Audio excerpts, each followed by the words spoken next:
இப்போ ஜியாகிரஃபி பொறுத்தவரைக்கும் பார்த்தீங்கன்னா, ஃபிசிக்கல் ஃபீச்சர்ஸ்லேருந்து இயற்கை அமைப்புலேருந்து ஒரு கொஸ்டின் கேட்டிருக்காங்க. ரிவர்லேருந்து 2 கொஸ்டின் கேட்டிருக்காங்க. ஏன்னா ரிவர்லேருந்து 2 கேட்டிருக்காங்க. ஆக்சுவலாக சாயிலுங்கிறது அது வந்து என்விரான்மெண்ட் சயின்ஸில் வரும். ஃபாரஸ்ட்லேருந்து ஒரு கொஸ்டின் கேட்டிருக்காங்க. வைல்ட் லைஃப்லேருந்து ஒரு கொஸ்டின் கேட்டிருக்காங்க. கம்யூனிகேஷன்லேருந்து ஒரு கொஸ்டின் கேட்டிருக்காங்க. மொத்தம் நமக்கு வந்து 6 கொஸ்டின் கேட்டிருக்காங்க. ஒரு கொஸ்டின் நம்ம பார்ப்போம். இப்போ நம்மளோட பொறுத்த வரைக்கும் பார்த்தீங்கன்னா, கொஸ்டின் டைப் எப்படி இருக்கும்னு கேட்டிங்கன்னா, ஒரு டைரக்ட் கொஸ்டின் இருக்கும். டைரக்ட் கொஸ்டின் கேட்கும்போது பார்த்தீங்கன்னா, ஃபேக்ட் ஓரியன்டாக கேட்பாங்க. அந்த ஃபேக்ட் நல்லா தெரிஞ்சிருந்தால் மட்டும்தான் ரைட்டாக போட முடியும். இல்லைன்னா போட முடியாது. பிறகு பார்த்தீங்கன்னா விச் இஸ் கரெக்ட் தான் கேட்டிருக்காங்க. அதுமாதிரி விச் இஸ் இன்கரெக்ட்னு சொல்லி கேட்பாங்க. பிறகு அசட்ஸ் அண்ட் ரீசன் கூற்று காரணம் அப்படின்னு சொல்லி கேட்பாங்க. பிறகு பொறுத்துகன்னு ஒன்று கேட்பாங்க. ஒரு பேராகிராஃபை கொடுத்து விச் இஸ் இம்ப்ளிசிட்னு சொல்லி கேட்பாங்க. மொத்தம் ஒரு 6 டைப் ஆஃப் கொஸ்டின்.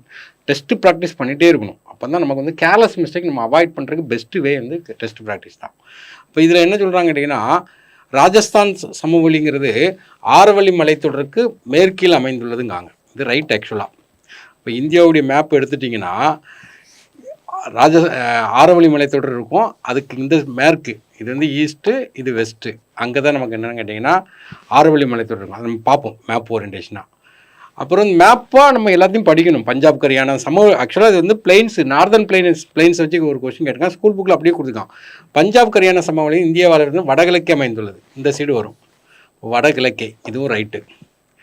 கங்கை சமவெளி மேற்கில் யமுனை ஆற்றில் இருந்து கிழக்கில் மிசோராம் வர அப்படின்னு சொல்லியிருக்காங்க. மிசோராம் இல்லை, ஆக்சுவலாக மேப் பார்ப்போம், பங்களாதேஷ் வர இருக்கும். அது ஸ்கூல் புக்கில் கொடுத்துருக்காங்க. பிரம்மபுத்திரா சமவெளியின் பெரும் பகுதி மேகாலயாவில் இருக்குன்னு சொல்லியிருக்காங்க. ஆக்சுவலாக அஸ்ஸாமில் இருக்கும். எல்லாமே ஸ்கூல் புக்கில் கொடுத்த டேட் தான்.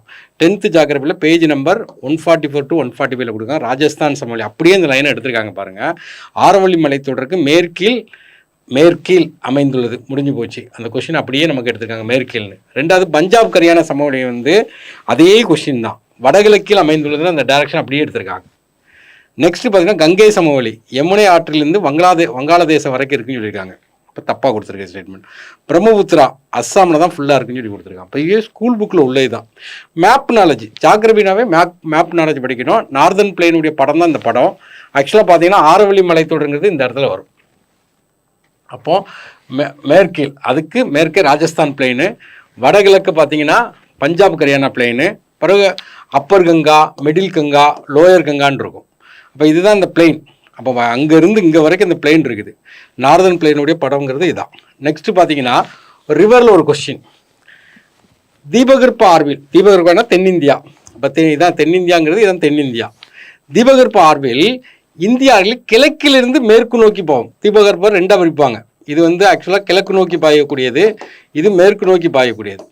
அப்போ மேற்கு நோக்கி பாயக்கூடிய ஆறில் பார்த்தீங்கன்னா நர்மதா தப்தி. அது மாற்றுக்கருத்தே கிடையாது. நர்மதா தப்தி எங்கே இருக்குன்னு பார்த்தாவே நம்ம ஆன்சர் போட்டுடலாம். அப்போது மாகி, இது நம்ம இப்போ டீட்டெயிலாக மேப்பில் பார்ப்போம். மற்ற பார்த்தீங்கன்னா மகாநதி, கோதாவரி, கிருஷ்ணாலாம் கிழக்கு நோக்கி பாயக்கூடியது. கிருஷ்ணா கிழக்கு நோக்கி பாயக்கூடியது. மாகி மேற்கு நோக்கி பாய்கிறது. மகாநதி, கோதாவரி கிழக்கு நோக்கி பாய்கிறது. ஸ்கூல் புக்கில் அப்படியே கொடுத்துருக்காங்க. 10th ஜியாகிரபியில் பேஜ் நம்பர் 150 கொடுத்துருக்காங்க. என்ன கொடுத்து தெளிவாக கொடுத்துருக்காங்க. தீபகற்ப இந்தியா ஆறுகள் அந்த லைனை அப்படியே எடுத்துக்காங்க. நர்மதா, தப்தி, மாகி அப்படியே ஆப்ஷன் எடுத்து வச்சுருக்காங்க. இப்போ ஸ்கூல் புக்கை தான் நீங்கள் 100% நினைச்சேன்னா படிக்கணும். இதை மேப்பாக பார்க்கும்போது நீங்கள் நல்லா பார்த்தீங்கன்னா ஆக்சுவலாக இந்த இருக்குல்ல, இதான் வந்து நமக்கு ஆரவல்லி மலைத்தொடர். ஆரவல்லி மலைத்தொடர் அப்படியே டெல்லி வரைக்கும் போயிருக்கும். டெல்லி வந்து எந்த மலைத்தொடரில் அமைந்துள்ளதுன்னா ஆரவல்லி மலைத்தொடர் தான். இந்த ஆரவல்லி மலைத்தொடருக்கு இந்த சைடு தான் பார்த்தீங்கன்னா நமக்கு என்ன கேட்டிங்கன்னா தார் டெசர்ட், இந்தியாவுடைய பாலைவனங்கிறது இந்த இடத்துல தான் இருக்கும். இப்போ கூட பார்த்தோம் ராஜஸ்தான் சமவெளி அங்கே தான் இருக்கும். இப்போ நமக்கு பார்த்தீங்கன்னா இந்த கொஸ்டின் அதான் கேட்குறாங்க. இங்கே பார்த்தீங்கன்னா இது எல்லாமே இந்த சைடில் பார்த்தீங்கன்னா என்னென்ன ரிவர்லாம் மேற்கு நோக்கி பாய ஆறுன்னு பார்த்தீங்கன்னா லூனி, ஆரவல்லி மலைத்தொடர்லேருந்து லூனி ஆறு, இது மேற்கு நோக்கி பாய ஆறு தான். சபர்மதி ஆறு, நம்ம ஹிஸ்ட்ரியில் படிச்சிருப்பீங்க, சபர்மதி ஆசிரமம், அது மேற்கு நோக்கி பாயக்கூடிய ஆறு தான். ரெண்டுமே ஆரிஜின் பிளேஸ் வந்து ஆரவல்லி மலைத்தொடர். இப்போ அடுத்து நமக்கு கொடுத்த ஆப்ஷன் இதுதான். ஆக்சுவலாக இந்தியா வந்து 2ஆக பிரிக்கும். இது வந்து விந்திய மலைகள் மேலே இருக்குது, விந்திய மலை கீழே இருக்குது. பார்த்தீங்கன்னா நமக்கு சாத்பூரா மலை. சாத்துனா 7 மடிப்பு மலைம்பாங்க. இந்த 2 மலைக்கு நடுவில் போகக்கூடியதான் என்ன கேட்டிங்கன்னா நர்மதா ரிவர், முக்கியமான ரிவர், மைக்கால் ரேஞ்சில் உற்பத்தியாகி போகும். சாத்பூராக்கு கீழே போகிறது தான் தப்தி ரிவர். அப்போ இந்த 2 தான் மேற்கு நோக்கி பாயக்கூடியதில் முக்கியமான ஆறுகள். இது போக விந்திய மலையில் உற்பத்தியாகி மாகின்னு ஒன்று போகுது. இதை தான் கொஸ்டினாக கேட்டிருக்கேன். அப்போ மேப்பாக படிச்சா நமக்கு மறக்கவே மறக்காது. அப்போ நமக்கு ஒரு 5 ரிவர் படிக்கிறோம். லூனி, சபர்மதி, மாகி, நர்மதா, தப்தி. அதில் கேட்டிருக்கு. ஸ்கூல் புக்கில் இருந்து அப்படியே எடுத்து வச்சிருக்கான். இந்த கொஸ்டின் இப்படியும் கேட்பாங்க. விந்திய, சாத்புரா, மலைகளுக்கு இடையே ஓடக்கூடிய ரிவர் என்னன்னு கேட்கலாம், அல்லது நர்மதா தப்திக்கு இடையே இருக்கக்கூடிய மலைகள் என்னன்னு சொல்லி கேட்கலாம். ஏதோ ஒரு கொஸ்டின் நமக்கு இந்த இடத்துல இருந்து கேட்கறதுக்கு நிறைய வாய்ப்புகள் இருக்கு. நெக்ஸ்ட் கொஸ்டின், பின்னொரு ஒன்று நர்மதை ஆற்றின் வலது கரை துணை ஆறுன்னு கேட்காங்க. ஃபர்ஸ்ட் துணை ஆறு கிளை ஆறு அப்படின்னா என்னன்னு தெரியணும். ஒரு ரிவர், மெயின் ரிவர் இப்படி போயிட்டு இருக்குது, அதுலேருந்து பிரிஞ்சு போனால் அதுக்கு பேர் கிளையாறு. கிளையாறுனா இங்கிலீஷில் என்ன கேட்டிங்கன்னா டிஸ்ட்ரிபியூட்டரி அப்படிம்பாங்க. துணையாறுன்னு என்ன அர்த்தம்னா வேற ஒரு இடத்துல ஆரிஜின் ஆகி இந்த மெயின் ரிவரில் வந்து ஜாயிண்ட் ஆகணும், அது துணையாறு. எப்பவுமே எக்கனாமிக் ஜாகிரபியில் பொறுத்த வரைக்கும் அந்த துணையாறு தான் கேட்பாங்க, ட்ரிபியூட்டரி அப்படிம்பாங்க. அதுதான் கொஸ்டின் கேட்டிருக்காங்க. அதில் பார்த்தீங்கன்னா லெஃப்ட் பேங்க் ரைட் பேங்க் அப்படிம்பாங்க. ஒரு ரிவர் இப்படி ஓடுது, ஓடுற டைரக்ஷனை வச்சு பார்க்கும்போது நீங்கள் அந்த டைரக்ஷன் நிற்கிற மாதிரி நின்றுக்கிடணும்.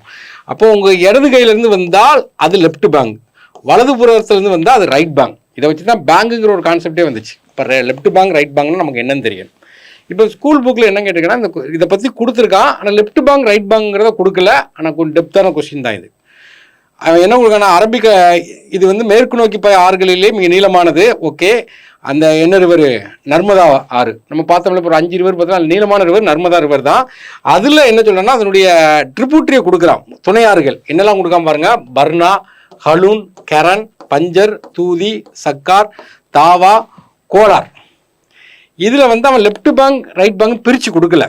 ஆனால் நமக்கு ரிவருங்கிறது ஒரு முக்கியமான சப்ஜெக்ட், அதனால் நம்ம கண்டிப்பாக படிக்கணும். அப்போ நம்ம பிரித்து படிக்கும்போது என்ன படிக்கணும்னு கேட்டிங்கன்னா, ஆக்சுவலாக நர்மதா ரிவரையே நம்ம பார்க்குறோம். இப்போ தான் பார்த்தோம் நர்மதா ரிவர் வந்து எதுக்கு இடையில போகுதுன்னா விந்திய மலைன்னு இருக்கும், கீழே சாத்புரா மலைன்னு இருக்கும், அந்த ரெண்டுக்கு இடையில ஓடக்கூடியதான் என்னென்னா நர்மதா ரிவர். நர்மதா ரிவருங்கிறது மைக்கால் ரேஞ்சில் உற்பத்தி ஆகி அப்படியே போய் கடலில் போய் கலக்குது. இந்த சர்தார் சரவார் டேம்லாம் கேள்விப்பட்டிருப்பீங்க, நர்மதா ரிவரில் இருக்கக்கூடிய முக்கியமான டேம். அப்படியே ரிவரில் போய் நமக்கு கலக்குது. இப்போ மேலேருந்து வர்றது என்னன்னு கேட்டிங்கன்னா ரைட் பேங்க், கீழேருந்து போகிறதுன்னா லெஃப்ட் பேங்க். இப்போ இந்த போகிற டைரக்ஷனில் பார்க்கும்போது அப்போ வந்து நமக்கு என்ன ஹெரான்ங்கிற இந்த இடத்துல ஒரு ரிவர் வரும். இந்த இடத்துல நமக்கு வரக்கூடிய ரிவர் என்னன்னு கேட்டிங்கன்னா ஹெரான்னு சொல்லிட்டு இருக்கும். ஹெரான் இதான் ரைட் பேங்க். மிச்சம் எல்லாமே லெஃப்ட் பேங்கில் இருக்கும். சர்காரு, தீரு, சர்காரு, தாவா, மீதி எல்லாமே நமக்கு எங்கன்னா லெஃப்ட் பேங்கில் இருக்கும். அப்போ ஒரு கொஸ்டினை கொடுத்துட்டு அவன் வந்து ரைட் பேங்கை கேட்கான். ரைட் பேங்கு கிரானுங்கிறது ஸ்டார்டிங்லேயே நமக்கு உள்ளே வரக்கூடிய பாட்னா பக்கம் இந்த ஸ்டார்டிங்லேயே மேலேருந்து வரக்கூடிய ரிவர் தான் என்னங்கன்னா ரைட் பேங்க்.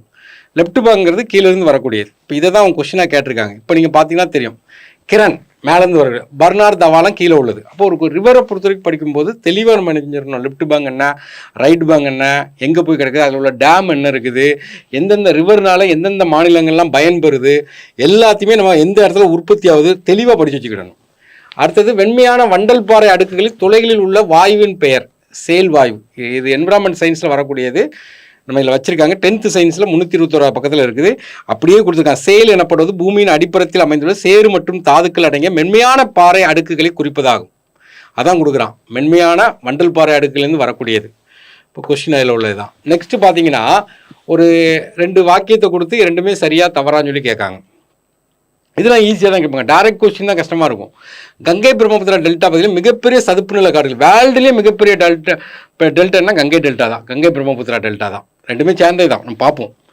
அடுத்தது அந்த இடம் தான் நம்ம என்னென்னா மாங்க்ரோவ் ஃபாரஸ்ட் அப்படிமோ. இந்தியாவில் ஏகப்பட்ட மாங்க்ரோவ் ஃபாரஸ்ட்டுக்கு அந்த அலையாத்தி காடுகள்பாங்க. அது ஒரு முக்கியமான ராம்சார் சைட்லாம் நிறையா இதுக்கு தான் அனௌன்ஸ் பண்ணுறாங்க. இது அப்படியே புக்கில் உள்ளது தான், ஸ்கூல் புக்கில் கொடுத்துருக்காங்க. கங்கை பிரம்மபுத்திரா டெல்டா உலகில் மிகப்பெரிய சதுப்பு நில டெல்டாவாகும். அதுலேயே மாங்க்ரோவ் காடுகளை பற்றியும் நமக்கு நினைஞ்சிருக்காங்கன்னா கொடுத்துருக்காங்க.